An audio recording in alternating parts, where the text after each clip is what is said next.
நாளிதழ் என்ன சொல்லிருக்குன்னா, அதிமுகவை விட விஜய்க்கு அதிக ஓட்டுகள் வரும் அப்படின்னு ஒரு சர்வே சொல்லுதுன்னொன்னே, இவர் என்னங்கிறாரு, அது வந்து திமுக தலைமைய வந்து குஷிப்படுத்துறதுக்காக கீழ்மட்ட ஆளுங்க வந்து எடுத்த சர்வேன்னு இவரே சொல்றாரு. ஆனா இன்னைக்கு இவரு பேசும்போது, அதையே மறைமுகமா இவரு என்ன சொல்றாருன்னா, என்னைய விட ஜாஸ்தியா கரூர்ல வந்து விஜய் கூட்டம் கூடுதுன்னு உளவுத்துறைக்கு தெரியாதாங்கிறது தானே கேட்கிறாரு. அப்ப இவரே என்ன சொல்றாருன்னா, தமிழ் மக்களே புரிஞ்சுக்கோங்க. நான் போற இடத்துக்குலாம் கூட்டம் வரத விட விஜய்க்கு ஜாஸ்தியா கூட்டம் வருது அப்படின்னா, அவர வந்து இத சாக்கா வச்சு அவருக்கு வந்து அறிவுரை சொல்லி எடுத்துரைத்து என் பக்கம் தள்ளி விட்டுருங்க. அப்படிங்கிறத அவர் மறைமுகமா கேட்கிறாரு ஒழிய, மக்கள் மீது அக்கறையெல்லாம் இல்ல. சார் 13 பேர் சுட்டுக் கொன்னம்போது, டிவில பார்த்து தான் தெரிஞ்சுக்கிட்டேன்னு சொன்ன ஒரு முதல்வருக்கு, உளவுத்துறை முன்கூட்டியே கணிக்க வேணாமான்ற கேள்வி கேட்கறதுக்கு எந்த தார்மீக உரிமையா இருக்கா? சம்பவம் நடந்தே தெரியலன்னு சொல்ற ஆளுக்கு, சம்பவம் நடக்கிறதுக்கு முன்னாடி உளவுத்துறை கண்காணிக்கணும். அதுவும் என்ன சொல்றது? காவல்துறை அப்படிலாம் இல்ல. உளவுத்துறை.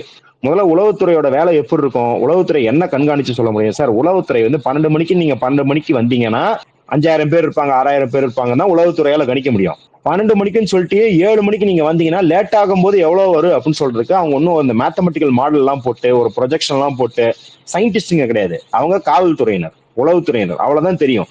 அப்ப அந்த தான் நீங்க கேள்வி எழுப்பணும் ஒழிய, நீங்க வந்து